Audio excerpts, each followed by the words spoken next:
Reaching 70 feels like crossing a bridge to a quieter, more reflective world. It's not just the years that mark this milestone, but the wisdom gathered along the way.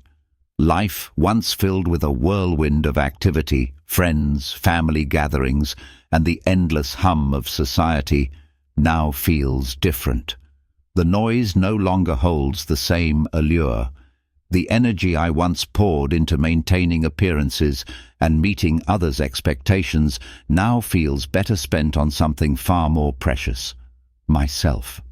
Stepping away from the crowd isn't about isolation, it's about freedom. It's about rediscovering what truly matters, embracing simplicity, and choosing meaningful moments over superficial connections. At this age, I've learned that peace comes not from chasing the world, but from finding stillness within.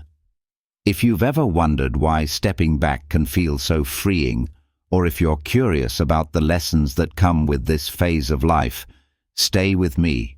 Together, we'll uncover the beauty of choosing peace over noise and living a life that feels truly our own. Don't forget to like, subscribe, and join this journey toward meaningful living. 1. A new relationship with time. Time, something I once treated as infinite, now feels like the most precious gift of all. In my youth, days stretched endlessly, and I spent hours on things that seemed important, but, in hindsight, held little meaning. Conversations that filled the air but not the heart, tasks that felt urgent but not fulfilling, and relationships that demanded more than they gave. All these consumed the endless river of time I believed would never run dry. But at 70, I've come to see time differently. It's no longer just a measurement on a clock or calendar, but a gentle reminder of life's fragility and beauty. Each moment now feels irreplaceable, like a gem I must hold carefully. The hurried pace of my younger years has given way to a slower rhythm, one that lets me appreciate the small wonders of life, waking up to the soft light of dawn, feeling the warmth of a cup of tea between my hands, or hearing the wind dance through the trees outside my window. These moments, which I once ignored in the rush of life, now shine with a quiet brilliance. They remind me that the essence of living isn't found in big achievements or constant activity, but in savoring the present. When I was younger, I often thought happiness came from grand plans and ambitious pursuits, but now I understand it's hidden in life's simplest joys: a kind word from a loved one, the laughter of a grandchild, or the peace of sitting in stillness. Time has also taught me to let go of the unnecessary. I no longer feel the need to fill my days with obligations or spend them pleasing people who don't bring value to my life. I've realized that my energy and attention are finite, just like the minutes in a day. Why waste them on things that don't bring joy or fulfillment? Instead, I've chosen to invest my time in what truly matters: deep connections, personal passions, and moments of quiet reflection. There's a duality to time in old age. It can be both gentle and harsh. Gentle in how it urges me to slow down and savor life's beauty. Harsh in how it reminds me of its finite nature and the urgency to live meaningfully. Every day that passes is a day I'll never get back, and this truth pushes me to live with greater intention. It's not about cramming my life with activities, but about living fully in the moments I'm given. As I've grown older, time has become more than just a companion. It's become a teacher. It has shown me that life is not about how much you can fit into your days, but how deeply you can live within them. Each minute is a reminder to appreciate the present, to stop chasing and start living, to embrace the beauty of now. And in doing so, I've found a richness in life I never knew before. 2. The freedom of letting go. There's a profound sense of liberation that comes with age, a lightness that wasn't there in my younger years. At 70, I've come to realize that the key to living fully isn't in holding on to everything, but in learning to let go. Letting go isn't about giving up. It's about releasing what no longer serves you so you can make space for what truly matters. In my youth, I held on tightly to relationships, commitments, and even expectations that drained my energy. I believed that maintaining connections, no matter how one-sided or toxic, was a sign of strength. I thought saying yes to every obligation and meeting every expectation made me dependable, reliable, and worthy. But over time, I learned that these efforts often came at the expense of my own well-being. Letting go of toxic relationships was one of the hardest lessons I had to learn. There were people in my life who, no matter how much I gave, only took more. Their presence left me feeling drained, unvalued, and exhausted. For years, I stayed in these relationships out of fear of conflict, fear of being alone, fear of letting someone down. But as I aged, I realized that I wasn't losing these people by letting go. I was gaining peace. I also learned to let go of unnecessary commitments. When I was younger, my schedule was a badge of honor. A full calendar meant I was busy, important, and needed. But the truth is, most of those commitments didn't bring me joy. They were obligations that filled my time but left my heart empty. Now I prioritize. I choose fewer commitments, but the ones I do keep are meaningful. Time spent with loved ones, pursuing hobbies, or simply enjoying the quiet moments that nourish my soul. Letting go also means releasing unfulfilled expectations. I used to carry the weight of what I thought my life should look like, the milestones I was supposed to achieve, the roles I was expected to play. But life rarely unfolds according to plan, and clinging to those expectations only breeds frustration and disappointment. At 70, I've learned to let go of the shoulds and embrace the is. This shift has brought me a sense of contentment I never thought possible. The act of letting go is deeply transformative. It creates space for joy, for peace, for growth. It allows me to focus on the relationships that truly matter, the activities that bring genuine fulfillment, and the moments that make life meaningful. Letting go doesn't mean forgetting or giving up on everything. It means recognizing what no longer aligns with who I am and having the courage to move forward without it. There's a lightness in my days now, a freedom I never knew before.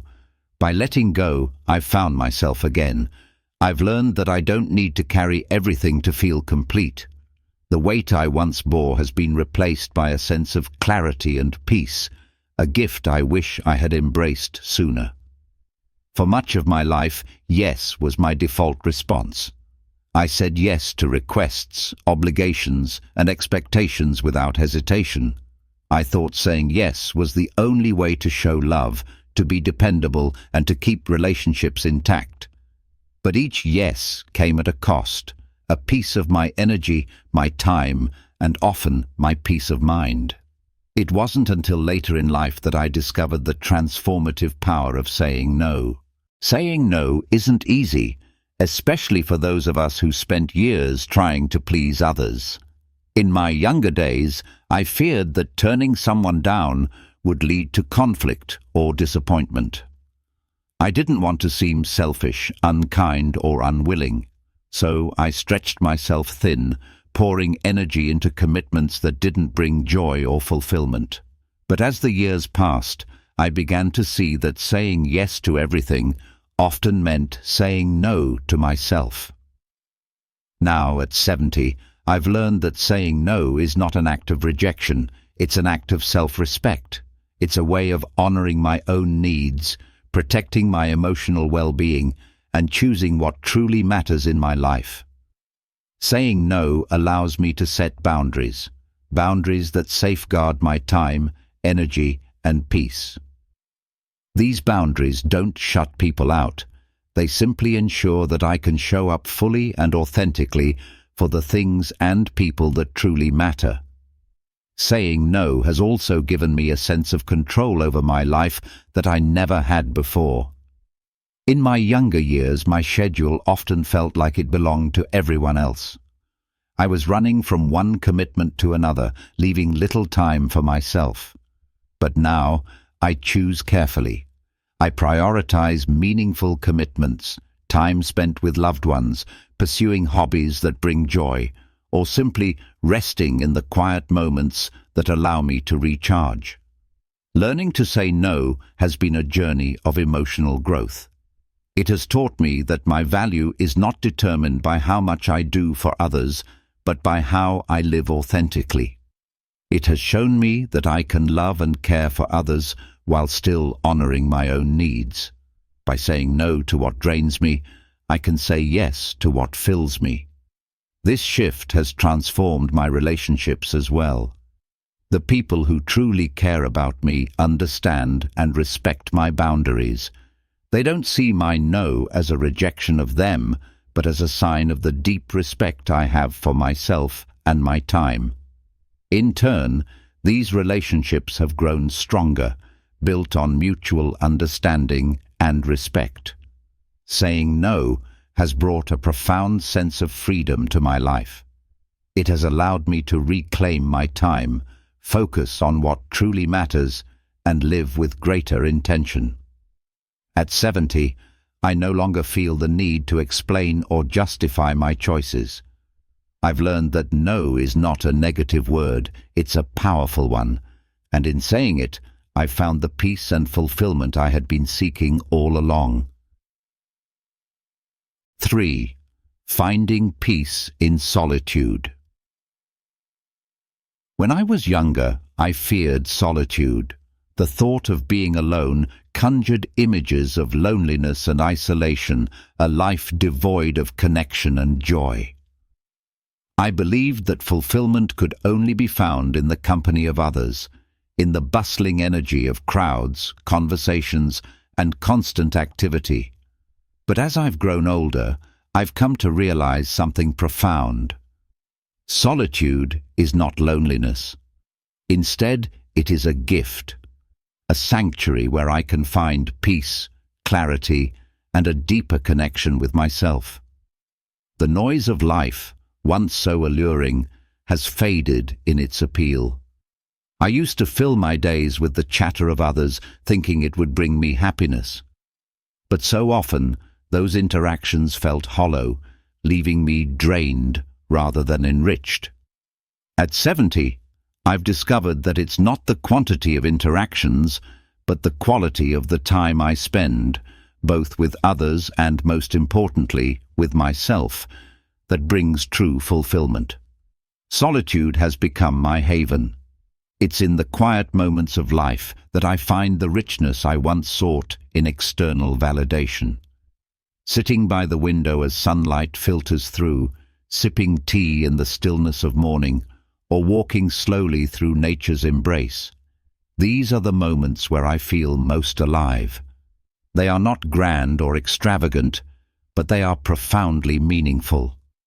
What I once feared as emptiness has become a space for reflection and growth. In solitude, I've learned to listen, not to the noise of the world, but to the voice within me. It's in these quiet moments that I've found answers to questions I didn't even know I was asking. I've gained clarity about who I am, what I value, and how I want to spend the time I have left. This peace isn't about cutting ties with the world, but about finding balance. I still value connection and cherish meaningful relationships, but I no longer feel the need to fill every moment with activity or every silence with words. Solitude has taught me that I can be complete on my own, that I don't need external validation to feel worthy or loved. In fact, solitude has deepened my relationships. When I spend time with others now, it's because I choose to, not because I feel obligated. The conversations are richer, the connections more meaningful, because I come to them from a place of fullness rather than depletion. Finding peace in solitude is one of the greatest gifts aging has given me. It has taught me to slow down, to let go of the fear of being alone, and to embrace the quiet moments that make life beautiful. In solitude, I've found a connection with myself that no amount of noise or activity could ever provide. At 70, I no longer see solitude as a void to be filled, but as a wellspring of peace and fulfillment. It's where I find myself, where I recharge, and where I discover the beauty in simply being. Solitude isn't a loss. It's a treasure I've finally learned to appreciate. 4. Quality over quantity. In my younger years, I believed that success was measured by the number of friends I had, the frequency of social gatherings I attended, and the vast network I maintained. The more people I knew, the more I was convinced that I was living a full and vibrant life. There was a time when I thought that a large social circle was the ultimate sign of happiness, of belonging, and of being valued. But as I've aged, I've come to realize that it's not the size of your circle that matters, but the depth of the relationships within it. At 70, I've learned that true richness in life doesn't come from the quantity of interactions, but from the quality of the connections we cultivate. The noise of constantly trying to keep up with endless acquaintances, attending events for the sake of being seen, and spreading myself thin across countless relationships is no longer appealing. Instead, I've learned to cherish the few who truly matter. I no longer measure my worth by how many people are in my life or how many social invitations I receive. Instead, I measure it by the depth of the conversations I have, the warmth of the bonds I share, and the authenticity of the connections I nurture. A single, heartfelt conversation with a close friend holds more value than hours spent in a room full of people whose lives barely touch mine. Over the years, I've slowly let go of relationships that were based on obligation, convenience, or superficial reasons.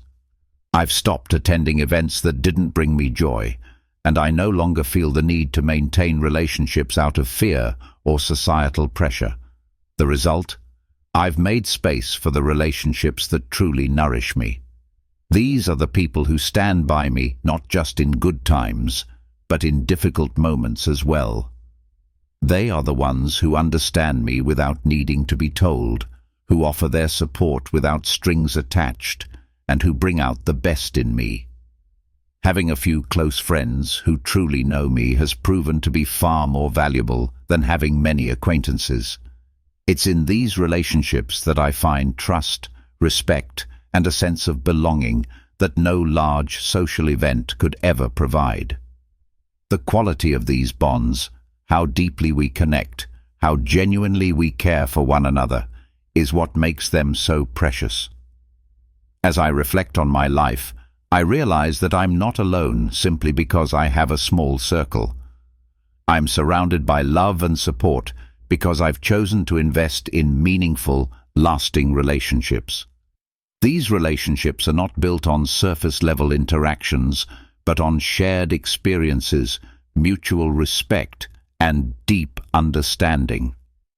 They are the ones that have withstood the test of time, offering comfort in moments of need and joy in times of celebration. At 70, I've come to understand that the essence of life isn't found in the number of people we know, but in the people who truly know us. The richness of life is not defined by the width of our social circle, but by the depth of the connections we form. I no longer feel the need to fill my life with empty interactions. Instead, I focus on the relationships that truly matter, the ones that bring me peace, fulfillment, and a sense of true connection. 5. Chasing meaning, not expectations. For much of my life, I lived in pursuit of external expectations, the ones set by society, family, and even my own younger self. I thought happiness and fulfillment would come from meeting those expectations, getting a good job, achieving success, having a certain image, or following a prescribed life path. I believed that by adhering to these goals, I would find validation and meaning. But as I've grown older, I've realized that chasing after the world's definitions of success often led me further away from what I truly wanted for myself. At 70, I've come to understand that the real meaning in life isn't found in meeting someone else's blueprint. It's found in living authentically, in staying true to my own values, and in pursuing joy that comes from within. The societal pressures that once seemed so important, the need to accumulate wealth, achieve certain milestones, or maintain a specific image, now seem less relevant. Instead, I've learned to focus on what truly matters to me, regardless of whether it aligns with the expectations others have for me. Breaking free from those external pressures hasn't always been easy. For years, I was driven by the idea that I had to keep up with the world's standards of success. But as I reached 70, I began to realize that living for others, whether for approval, acceptance, or validation, was robbing me of the chance to live for myself. The pursuit of happiness, I found, isn't about fitting into a mold. It's about shaping my own path, guided by my inner compass. I stopped chasing what I thought I should be doing and started pursuing what made me feel truly alive. For me, that meant embracing the things that brought me joy, even if they didn't fit the typical image of success. It meant spending time in quiet reflection, cultivating meaningful relationships, and finding fulfillment in the small, simple moments that make life rich. I learned that joy isn't something you earn by meeting expectations. It's something you discover when you allow yourself to be free from them. Living authentically is not about rejecting society altogether. It's about not letting societal pressures dictate your happiness. It's about questioning the shoulds in life and choosing instead to follow your heart, regardless of what others might think. I've learned to make decisions that reflect my true desires and values, not what is expected of me. This has brought a sense of peace and contentment I never thought possible. Now, at 70, I measure my success by the depth of my experiences, the quality of my relationships, and the sense of peace I feel in living life on my own terms. The expectations of the world have faded into the background, and what remains is a life filled with authenticity, meaning, and a quiet joy that I've come to deeply appreciate. At this stage, I've realized that I am no longer willing to chase after someone else's idea of a fulfilling life. Instead, I chase meaning, my own meaning, rooted in what brings me true happiness and purpose. I've learned that the most powerful choice I can make is to live for myself, guided by what I truly believe is important, rather than following a path laid out by anyone else. Embracing the beauty of life. As I reflect on this journey to 70, I realize that the true beauty of life lies in the choices we make, the moments we cherish, and the authenticity we embrace. Life isn't measured by how much we do, how many people we know, or how well we meet society's expectations. It's measured by the depth with which we live, by the relationships we nurture, the passions we pursue, and the peace we find within ourselves. The older I get, the more I've come to understand that living intentionally is the key to a fulfilled life. It's not about filling our time with busy schedules or trying to please everyone around us. It's about choosing what truly matters, letting go of what drains us, and embracing the simplicity of living in the present. I've learned that we don't need to chase after external markers of success. Instead, we need to focus on what brings us joy, fulfillment, and a sense of peace. If you're on a similar journey, or if you've ever wondered how to live more intentionally and with greater purpose, I encourage you to embrace the same truths I've discovered. Let go of the pressures, the expectations, and the need to constantly keep up. Instead, slow down, savor each moment, and create a life that is truly your own. Remember, it's never too late to live authentically, to choose peace over noise, and to embrace the beauty that comes with living life on your own terms. Thank you for joining me in this reflection. If this message resonated with you, don't forget to like, subscribe, and share your thoughts in the comments. Let's continue this journey together and celebrate the wisdom that comes with every stage of life.